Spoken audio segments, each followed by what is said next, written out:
신약성경 마가복음 14장 60절부터 65절까지 신약 81쪽입니다. 대제사장이 가운데 일어서서 예수에게 물어 이르되 너는 아무 대답도 없느냐? 이 사람들이 너를 치는 증거가 어떠하냐 하되 침묵하고 아무 대답도 아니하시거늘 대제사장이 다시 물어 이르되 내가 찬송받을 이의 아들 그리스도냐? 예수께서 이르시되 내가 그니라. 인자가 권능자의 우편에 앉는 것과 하늘 구름을 타고 오는 것을 너희가 보리라 하시니 대제사장이 자기 옷을 찢으며 이르되 우리가 어찌 더 증인을 요구하리요? 그 신성 모독하는 말을 너희가 들어도다. 너희는 어떻게 생각하느냐 하니 그들이 다 예수를 사형에 해당하는 자로 정죄하고 어떤 사람은 그에게 침을 뱉으며 그의 얼굴을 가리고 주먹으로 치며 이르되 선지자 노릇을 하라 하고 하인들은 손바닥으로 치더라. 아멘. 생각이 물질에 영향력을 미치고 있다라고 하는 이야기를 들어보셨습니까? 양자 물리학에서 실험을 한번 해봤어요. 이런 실험을 해봤습니다. 물리학에서는 이런 슬릿을 준비를 했어요. 슬릿을 준비해가지고 여기다가 물질의 가장 작은 입자, 이 전자라고 하는 게 있잖아요. 쏴봤어요. 쏴서 이제 여기에 어떤 현상이 일어나는가를 이제 실험을 해본 거예요. 정말 쐈어요. 계속 쐈어요. 쏴면 어떻게 되겠어요? 요 틈 사이로 이게 전자가 비치고 나가겠죠. 그죠? 다른 데로 부딪혀서 못 나가니까. 나가면 여기는 어떤 현상이 일어나겠어요? 요 모양 그대로 여기 쌓이겠죠. 그죠? 예. 그래서 실험을 해봤더니 전자를 쐈더니 이 전자가 요 구멍을 통해 가서 요 벽면 슬릿에 차곡히 쌓이더라는 거예요. 이렇게. 그래서 우리가 생각하는 대로 이렇게 쌓이는구나. 그리고 물리학자가 볼 일이 있어서 잠깐 이제 밖에 나갔다가 돌았어요. 그리고 봤어요. 다시 보니까 전자가 없는 사이에 이렇게 쌓여 있는 거예요. 이걸 이제 간섭 현상이라고 해요. 간섭. 이 물결 무늬가 보이더라는 거예요. 분명히 속에는 이렇게 쐈는데 여기에 배열되는 거는 이렇게 돼 있더라는 거예요. 볼 때는 자기가 분명히 볼 때는 이렇게 쌓여 있었는데 집 밖에 잠깐 갔다가 들어오니까 이렇게 돼 있더라고요. 하도 이상해서 친구를 불러서 야 내가 잘못 본 건가? 그래서 친구야 같이 한번 보자. 그래가지고 똑같이 했어요. 똑같이 했더니 볼 때는 분명히 두 줄이 있었는데 같이 밖에 갔다 오니까 여러 줄이 생겨버린 거예요. 이게 뭐지? 그냥 물리학이에요. 그냥 과학이에요. 근데 그런 현상이 눈앞에서 동시에 그렇게 생기더라. 이걸 설명할 길이 없는 거예요. 그래서 이들이 나중에 연구해서 왜 그런 현상이 일어나느냐를 발견했어요. 그것은 내가 보기 때문이다 라고 하는 것을 알았어요. 내가 보고 있을 때는 이렇게 돼요. 우리는 이렇게 된다는 걸 다 알고 있을까요? 모를까요? 모든 사람은 다 알아요. 그죠? 공을 이렇게 던지면 이렇게 쌓이는 게 뻔하잖아요. 내가 그렇게 믿고 있는 거예요. 믿고 있으니까 물질이 어떻게 해요? 여기 다 쌓이는 거예요. 근데 내가 없어지니까요. 그렇게 보는 사람이 없어지니까 어떻게 돼요? 본래 물질 그대로 되는 거예요. 여기 탁 들어와서요. 여기 들어와서 없어지는지 여기서부터 나눠졌는지 모르지만은 요게 하나가 들어가면요 여러 개로 나누어져 가지고 쌓여버려요. 분명히 하나인데 여기서 쌓일 때는 수십 개, 수백 개, 수천 개도 쌓이더라고요. 물질 하나인데 어떻게 수천 개가 돼가지고 쌓여요? 이해를 못하는 거죠. 이게 가장 기본적인 물질의 세계더라 라고 하는 거예요. 그래서 모든 물질은 뭘 하고 있는지 알았냐면 사람의 마음을 다 읽고 있구나라고 하는 사실을 알았어요. 이런 나무든지 돌멩이든지 우리의 세포든지 모든 것은, 모든 물질은 우리의 마음을 읽고 있다는 거예요. 그래서 우리가 보고 저리 쌓일 거야 라고 생각하고 보고 있으면요, 물질이 이 사람이 보는 대로 가서 더 쌓이는 거예요. 소복이 쌓이는 거예요. 근데 안 보면요, 흩어져버린 거예요. 그래서 내 마음이 물질을 결정하고 있다는 거예요. 그리고 이 모든 만물들도 사람의 마음을 다 읽고 있다는 거예요. 거짓말을 1도 못 친다는 거예요. 만물 앞에서. 그것을 양자학이라는 물리학에서 밝혀낸 거예요. 사람의 생각이 물질로 바뀐다는 거예요. 다른 말로 모든 온 세상의 물질은 내 마음을 읽고 있고, 나의 세포 하나하나도요, 세포 하나도 누구의 마음을 읽고 있을까요? 내 마음을 다 읽고 있는 거예요. 내 마음. 그래서 우리 몸은 정직한 거예요. 우리 몸은 정직한 거예요. 내 마음을 읽고요, 그대로 하고 있는 거예요. 그대로 하고 있는 거예요. 나의 몸과 내 삶은요, 그래서 나의 생각의 결과인 거예요. 나의 생각의 결과. 신앙적인 표현을 하면은 평소에 너의 믿음대로 너 앞에 현실은 창조되고 있다라고 말하는 거예요. 그래서 스탠퍼드 대학의 양자물리학자 킬러 박사는 이런 실험을 했어요. 이런 상황을 알고 자기가 컵 하나를 딱 쥐고요, 기도를 하는 거예요. 하나님, 이 컵으로 무엇을 먹더라도 이 컵으로 먹는 사람은 건강해지도록 도와주세요 라고 기도를 했어요. 그리고 깨끗한 호일로 싸서 자기가 사랑하는 친구한테 이걸 소포로 보냈어요. 친구가 가난한 친구인데 그 친구가 싸구려 커피를 사서 늘 먹어요. 그 싸구려 커피에는 노화 방지 물질이라고 하는 것이 작게 들어있을 수밖에 없어요. 그래서 맛도 별로 안 좋고 노화 방지 물질도 적은 걸 늘 먹는 거죠. 근데 친구가 보내준 그 컵에다가 커피를 따라서 먹는데 맛이 다른 거예요. 맛이 좋은 거예요. 그래서 이상하다, 그걸 친구한테 이야기한 거예요. 그래? 그러면 왜 그런지 한번 볼까? 그래서 그 컵에 따라서 먹던 것을 조사를 해봤어요. 해보니까 다른 컵에 따라 먹었던 그 커피는 노화 방지 물질이 10이라면 여기는 12가 들어있는 거예요. 전에 있던 컵에 따라 먹어봤어요. 맨 똑같아. 그 맛이 그대로인데 여기 커피 잔에 따라서 먹으면 달라지는 거예요. 그래서 또다시 실험을 해봤어요. 저번에는 그냥 한 번 기도를 했는데 이번에는 2번, 3번, 4번, 5번, 그래서 더 많이 기도를 하고 보내봤어요. 그랬더니 맛이 더 좋아졌어요. 성분을 조사해 보니까 노화 방지 물질이 더 많이 생겼어요. 이게.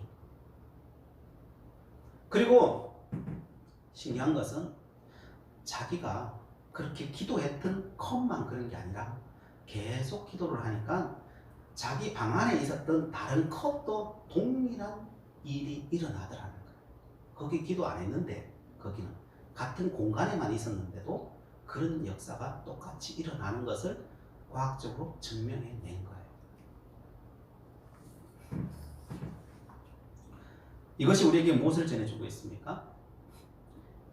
왜 믿음의 고백을 해야 하는지 아시겠습니까? 내가 원하든 원하지 않든 내가 있는 곳은 내가 생각하는 대로 다 변한다는 거예요. 왜 우리가 성전에 모여야 하겠습니까? 이 성전에서 기도와 말씀과 찬양과 격려를 하는 곳이기 때문에 그런 거예요. 성전에 와가지고 그렇지 않은 경우도 있지만 대부분 하나님 찬양하고 예배하고 격려하고 축복하잖아요. 그러니까 이 공간이 어떻게 돼 있겠어요? 이 공간은 우리가 생각할 수 없는 그 정도의 하나님의 은혜와 복이 임해 있는 곳인 거예요. 그래서 성전을 찾아야 되는 거예요. 괜히 그런 게 아니에요. 이게 물리학이 지금 다 증명하고 있는 거예요. 과학이 증명하고 있는 거예요.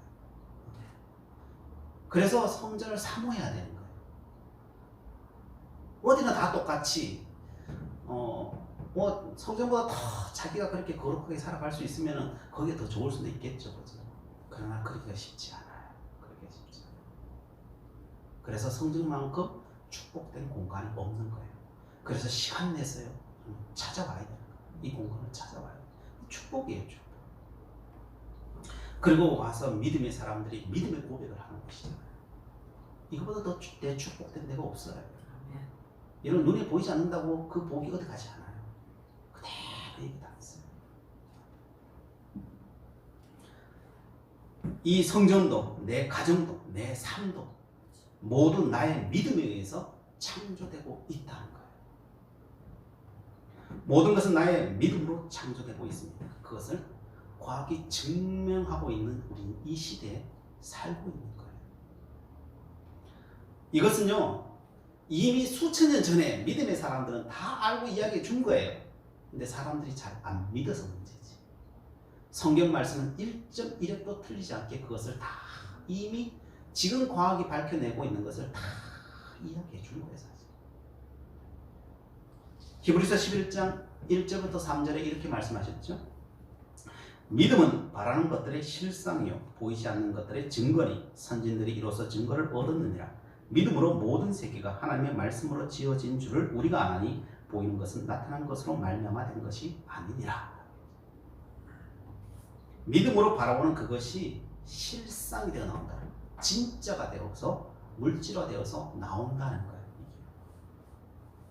믿음의 말, 생각을 해도 그 생각이나 믿음의 말이 형체가 없지만은 그 믿음의 말과 그 생각을 하면요 나중에 형체가 되어서 너 앞에 나타난다는 거예요. 모든 믿음의 선지자들은 다 그렇게 해서 믿음의 역사를 일으킨 거예요. 모세가 홍해를 가르는 것이 그의 믿음이에요. 예수님이 오병이어를 일으킨 것도 예수님의 믿음이에요. 귀신을 쫓아낸 것도 믿음이고요. 다 그분의 믿음들이 그렇게 한 거예요. 오늘날 왜 그런 역사가 안 일어나요? 안 믿으니까. 다른 거 없어요. 딱 한 가지. 안 믿으니까 일어나는 거예요. 그러나 믿으면요 옛날이나 지금이나 하나님의 역사가 바뀌었겠어요? 하나님의 역사는 한 번도 바뀐 적이 없어요. 인류 역사상. 우리의 믿음이 바뀐 것이지. 내 앞에 나타난 모든 것은 하나님의 말씀을 따라 성령의 능력으로 나의 믿음으로 만들어진다는 거예요. 그래서 내가 해야 될 역할은 뭐예요? 하나님의 말씀을 믿고 성령의 능력을 믿고 오늘 내 삶 속에서 내가 선포하고 말하는 거예요. 내 의지를 드리는 거예요. 내가 할 수 있는 건 그거밖에 없습니다. 하나님을 신뢰하고 오늘 또 말씀을 선포하고 내가 꾸준히 하나님의 말씀을 생각하는 거예요. 주님을 바라보는 거예요. 믿음의 세계는 속일 수가 없습니다. 정확하게 우리를 꿰뚫고 있어요. 우리의 의도를 알아요. 그 말을 번지르하게 포장한다고 될 수가 없어요. 왜냐하면 우리의 마음을 읽어버리기 때문에 이 온 세상은 물질이 마음을 다 읽고 우리의 마음을 다 읽고 나타내기 때문에 말로 번지르하게 뭐 말했다고 해서 그대로 되지가 않아요. 그걸로 되는 것이 아니라 너의 본심이 뭐냐, 너의 믿음이 뭐냐, 그걸 보는 거예요. 그대로 이루어지는 거예요. 그래서 3절에 믿음으로 모든 세계가 하나님의 말씀으로 지어진 줄을 우리가 안다. 믿음으로 모든 세계가 하나님의 말씀으로 지어진다는 거예요. 하나님께서는 그렇게 해놓으셨다는 거예요. 그래서 그대로 이루어진다는 거예요. 그렇게 믿으면 반드시 이루어질 수밖에 없다. 그래서 보이는 것은 나타난 것으로 말미암아 된 것이 아니라 보이는 이 모든 물질이라고 하는 것은 어디서부터 시작됐다고요? 말씀이라는 거예요. 생각이라는 거예요. 거기서부터 다 창조되어 나온다는 거예요. 그래서 뭘 바꿔야 돼요? 내 생각, 내 믿음을 바꾸지 않고는 내 앞의 것을 절대로 못 바꾼다는 거예요. 그래서 너 믿음을 키우라는 거예요. 너의 생각을 바꾸라는 거예요. 하나님 앞에서의 나의 의지가 중요한 거예요. 내가 선포하는 게 중요한 거예요. 환경이 절대로 중요하지 않아요. 코로나를 누가 만들었을까요? 코로나는요, 반응한 거예요. 세상의 모든 자연 만물은요, 인간의 마음에 반응한 거예요. 괜히 나오지 않아요. 정확하게 읽고 나오는 거예요. 사람들이 아무리 거짓말처럼 해도요, 그렇게 나오는 거예요. 사람들은 연구실에서 사람이 만들어냈다고 얘기해요. 그게 사실일 수는 있어요. 맞아요. 그게 사실이에요.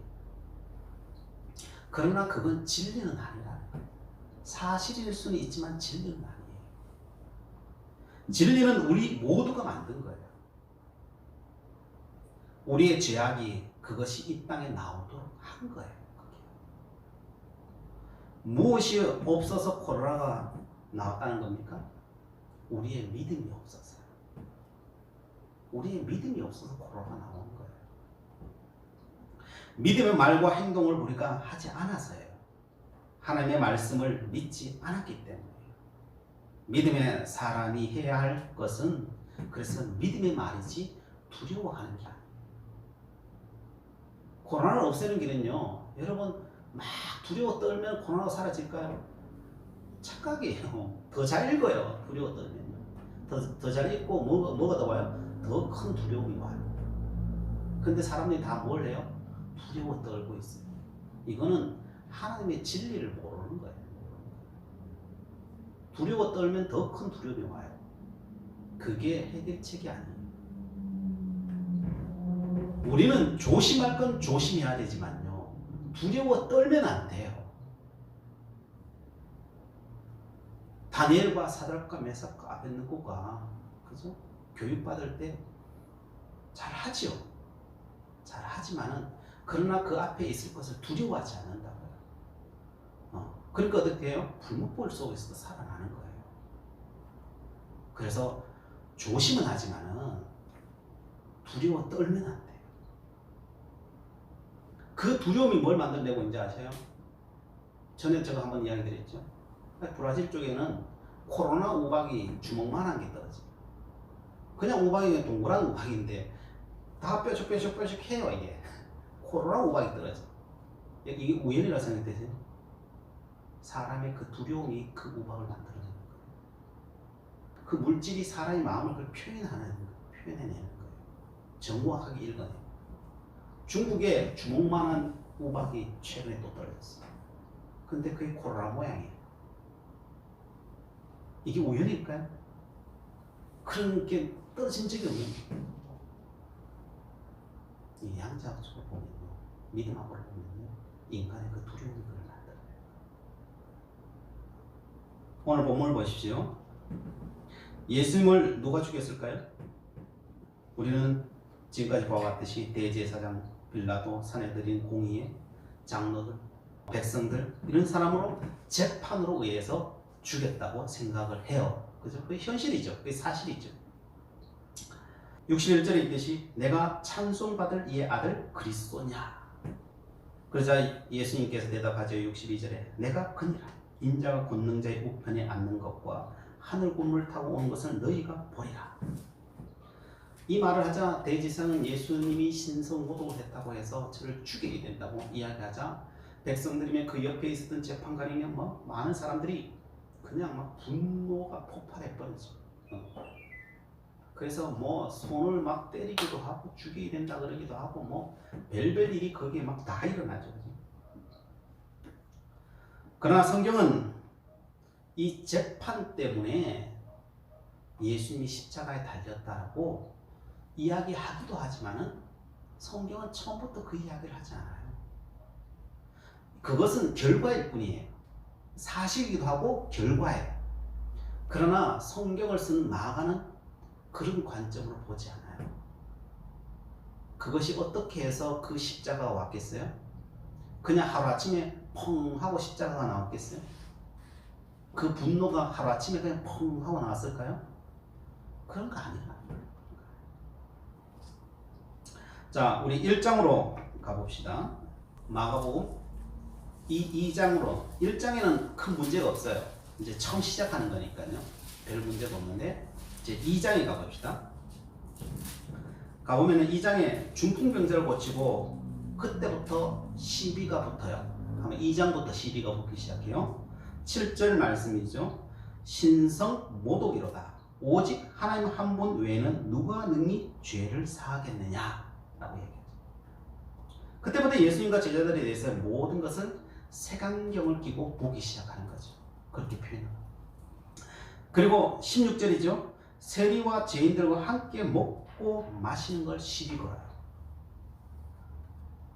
어떻게 보면은 세리와 죄인들과 먹고 마시는 걸 왜 시비 걸어요? 한편으로 보면 시비 걸 게 아닌데, 요즘 시각으로 보면요. 그 시대로 봤을 때는 시비 걸 수도 있다고 생각해요. 근데 이제 그때부터 서서 이제 시비 걸기 시작하는 거죠. 그리고 23절에 안식일에 밀밭 이삭 하나 잘라 먹었다고 시비 걸어요. 안식일에 이삭 하나 잘라 먹은 것이 시비거리예요. 걸려면 걸 수 있어요. 그러니까 걸겠죠, 그죠? 그러나 자기들은 더 큰 것도 해, 안식일로. 소가 물에 빠지면 막 건져내고 막 힘을 있는 대로 다 써. 요거는 살살 비비는 거잖아요. 이 정도잖아요. 근데 자기 속 빠지면은 사람들 다 동원해가지고 모든 힘을 써서 건져내. 거기에 대해서는 조금 더 시비 걸지 않고 이삭 하나 잘라 먹었다고 시비 걸어요. 왜요? 이미 색안경을 끼고 보기 시작하고 분노를 거기다가 던져 넣었기 때문에 그런 거예요. 3장에 가면요. 안식일에 손 마른 자를 고치는 것을 가지고 시비를 걸어요. 안식일에. 자기들은 안식일에 더 큰 이윤 추구나 이걸 하고 있으면서 안식일에 뭘 해요? 레윈들이 염소 잡아서 몇 프로 폭리를 취해요? 막 200백씩 폭리를 취하고 있으면서 자기들 것은 전혀 안 봐. 그게 잘못이라고 생각조차도 안 해요. 자기 입장에서만 생각해요. 그때부터 분노하여서 죽이기를 논의하는데 3장 6절에 보면 바리새인들이 나가서 곧 헤롯 당과 함께 어떻게 하여 예수를 죽일까 의논하니라. 이미 3장이에요. 이미 3장에서 예수님을 죽일 거 그걸 다 의논 다 해요. 거기서 다음 이미 다 시작됐고 2장에서부터 분노가 쌓이고 죽음으로 3장에 이미 아마 죽음으로 다 넘어가요. 예수님은 아직 십자가를 치실 때가 아니라서요. 예수님은 저들의 그 분노가 커지면 안 된다는 걸 알아요. 이게 분노가요 확 퍼져버리면요 그냥 확 와버리는 거예요. 이게 영적 세계는 그런 거예요. 이 분노의 크기만큼이나 쫙 올라오면요 그 반드시 그 분노는 모든 물질은 사람의 마음을 읽기 때문에요. 그러면 그게 때가 되면요 확 와버리는 거예요. 그 예수님은 어떻게 해야 돼요?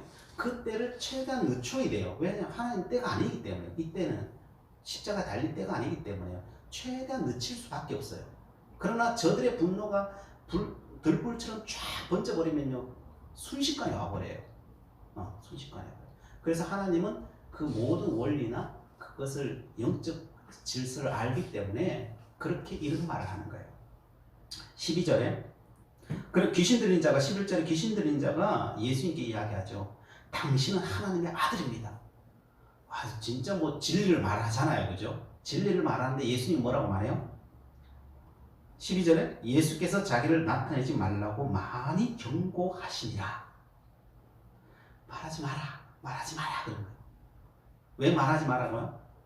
이걸 자꾸 말해놓으면요 우리 입장에서는 그 진리네 좋을지 모르겠지만은 유대인들이 그걸 들으면 들을수록 뭘 해요? 분노하기 시작하는 거예요. 그 분노가 쌓이면 어떻게 뭘로 와요? 그 죽음으로 오고 십자가로 오는 거예요. 예수님은 몇 발짝 가지도 못하고 죽음이 와버리는 거예요. 그걸 알기 때문에 철저히 숨겨야 되는 거예요. 이걸 숨기지 않으면 안 돼요. 이걸 관점을 모르면 이 말씀이 왜 그렇게 예수님이 그렇게 말하는지 모르는 거예요. 사실 사람들은 예수님을 비방하기 시작합니다. 30절에 보면요 이는 그들이 말하기를 더러운 귀신이 들렸다 하리라. 3절. 이제는 말로 해가지고 예수님 이길 수가 없으니까요. 저기 귀신 들렸어. 이제 막 이렇게까지 뒤집어 다 이제 뒤집어 씌우죠, 그죠? 아마 3장에 와서. 그러니까 무슨 일이 일어나냐면요. 이 소문이 이제 쫙 퍼지니까 그 소문이 예수님의 어머니, 형제들한테까지 다 들어가는 거예요. 그 부정성이죠. 그게요. 사람의 심리를 타고 쫙 들어가는 거예요. 그러니까 어머니와 그 형제들이 얼마나 놀랐겠어요. 내 아들이, 내 형이 지금 사람들을 혼란시키고 있고 분열시키고 있고 잘못된 길로 간다 라고 생각하는 거죠. 그래서 저걸 뜯어 말려야 된다 이런 생각을 하죠. 그리고 예수님 찾아오잖아요. 예수님 찾아오니까 예수님께서 무슨 말씀을 하세요? 35절이죠.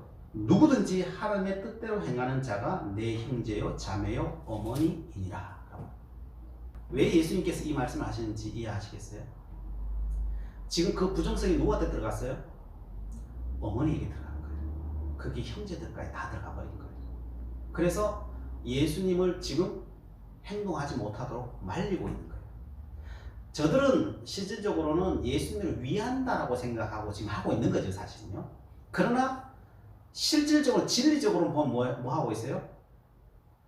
바리새인들이나 제사장들이 하는 행동들이나 어머니가 하는 행동이나 그 형제들이 하는 행동이 똑같은 거예요, 사실.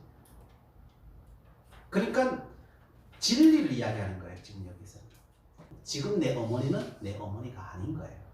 내 형제는 내 형제가 지금은 영적으로 봤을 때는 아닌 거예요. 그럼 진리는 뭐냐? 진리는 하나님의 말씀대로 말할 수 있는 사람. 그 사람이 진리고 진리된 사람이고 그 사람이 어머니면 내 어머니고 내 형제면 형제인 거예요. 그 진리를 이야기하는 거예요. 그래서 우리는 어떤 상황 속에서도 진리를 붙잡아야 된다는 거예요. 그러면은 변한다는 거예요. 마가복음 4장은요 이야기 안 드리겠습니다. 뭐 3장까지 이 정도인데 부모 형제까지도 이미 정복 당해버렸는데 이게 지금 뭐 어떻게 되겠어요, 그죠? 그 뒤로는 뭐 보나 마나 하는 거죠. 그래서 4장 이후는 의미가 없습니다. 이미 2장으로부터 시작한 그 분노는 3장을 통해서 미치지 않는 곳이 없는 거예요. 이미 그 분노는 다 들어가 버린 거예요. 이 부정성과 분노는 어디에 갔을까요? 물리학자들이 이야기했듯이 그것이 다 어디로 가 있지 않고 이 우주 어디인가에 차곡차곡 그 분노가 쌓이고 있는 거예요. 어디로요? 그 죽음으로 십자가로 쌓이고 있는 때만 기다리고 있는 거예요, 사실. 그 우리가 영적으로 만약에 그걸 본다면은 게이지가 있겠죠. 게이지가 있어서 점점 차올라가겠죠. 다 끝까지 차면은 터지는 거예요. 폭탄과 같은 거예요. 복된 것도 커지지만은요, 부정적인 것도 커져요. 똑같아요. 그 결과 우리는요, 그 꼭대기까지 차면은요, 그것이 실상이 되어 다 나오는 거예요. 복된 것도 끝까지 차면요, 우리 앞에 복된 것으로 실상이 되어 나오고, 저주된 것도 끝까지 차면은 저주된 것을 죽음으로 십자가로 우리 앞에 어떤 사람은 병으로 이렇게 다 나타나는 거예요. 실상이 되어 나타나는 거예요. 그거 다 뭐에서부터 시작했다고요? 우리의 생각이에요, 생각. 우리의 의지와 우리의 생각이 쌓이고 쌓여서 그걸 다 만들어내고 있더라라고 하는 사실. 그걸 지금 마가복음이 처음부터 지금 이야기하고 있는 거예요. 그래서 우리 앞에 나타나는 모든 것들은요, 이게 하루아침에 나타나는 게 아니에요. 내 앞에 나타난 모든 것들은요, 수많은 시간들 나의 생각과 내 의지가 그것을 만들어낸 거예요. 그것이 나쁜 것도 내가 했고 좋은 것도 내가 한 거예요. 하나님 앞에서 내 믿음이 그렇게 만들어낸 거예요. 대제사장이 말을 합니다. 63절이요. 대제사장이 자기 옷을 찢으며 이르되 우리가 어찌 더 증인을 요구하리요. 사실 모르고 있는 거죠. 자기들이 그걸 다 만들어내고 있다는 거예요. 자기 스스로를 몰라요. 그래서 사람들은요 모르는 거예요. 대제사장은 자기가 다 만들었는데 자기가 다 만들어낸 걸 모르고 다 누구 핑계대죠. 누가 만들었노? 예수가 만들었다. 누군가 그 짐을 져야 될 사람을 찾죠. 이 착각인 겁니다. 착각. 성경은 우리에게 말합니다. 부정적인 환경에 이끌려 만들어낸 너의 뜻, 너의 감정, 너의 생각에 사로잡히지 말라는 거예요. 환경들, 부정적인 환경들, 부정적인 생각들, 그것은 우리를 끊임없이 우리를 공격해와요. 그걸 뭐라고요? 그게 사단의 공격이라고 하는 거예요. 그게 사단의 공격. 그걸 내 앞에 있다고 할지라도 그것을 인정하지 말라는 거예요. 그것이 있다고 할지라도 그것은 사실일 수는 있지만 진리는 아니라는 거예요. 진리는 아니에요. 그래서 그것을 너가 인정하기 때문에 그것이 오는 거라는 거예요. 그래서 모든 것은 너의 믿음이라는 거예요. 너는 뭘 믿을 것이냐, 너가 뭘 선택할 것이냐의 문제라는 거예요. 그래서 나중에 선제가 말하죠. 하늘에 불이 떨어진다고 해도 믿지 말라. 악한 자들도요, 하늘에 불이 떨어진다고 믿고 그게 쌓이면요, 하늘에서 불이 떨어진다니까요. 그래서 그 불이 떨어지는 것이 어떤 증거가 아니에요. 증거가 아니에요. 그 불을 떨어지게 한 이유가 뭔지를 봐야 돼요. 그 이유가.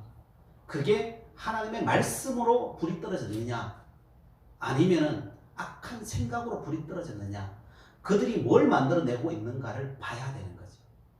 근데 그거는 생각하지 않고 그냥 단지 하늘에 불 떨어지느냐, 이게 중요한 게 아니라는 거예요. 그래서 우리는요, 어떤 상황 속에서 뭘 선택해야 되느냐, 어떤 환경 속에서 하나님의 말씀을 선택해야 되는 거예요.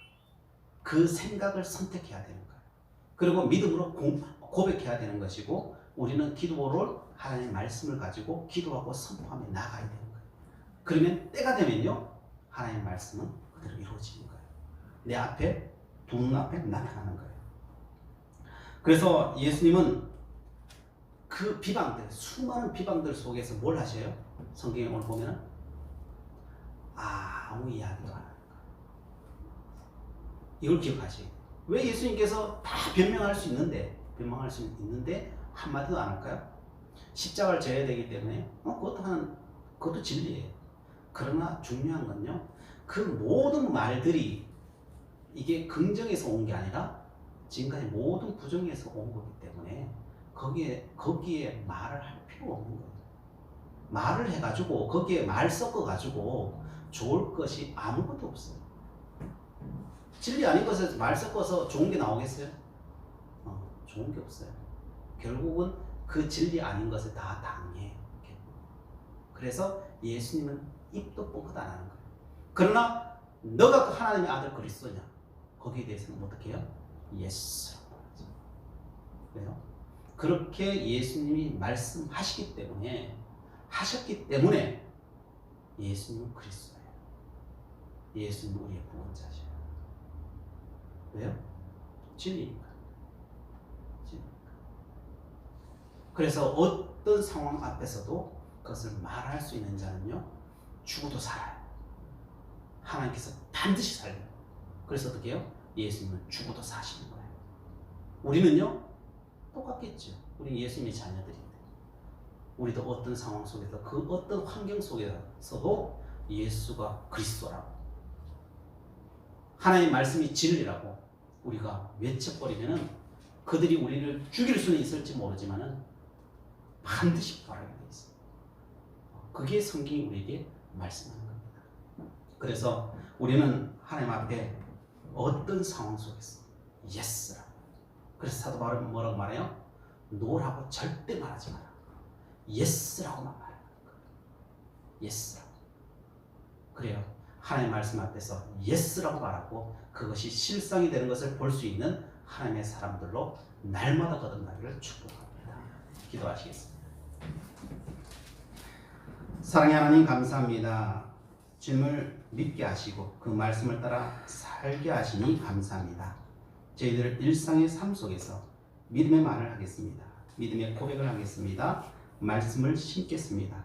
자라게 하시고 열매 맺게 하여 주시옵소서.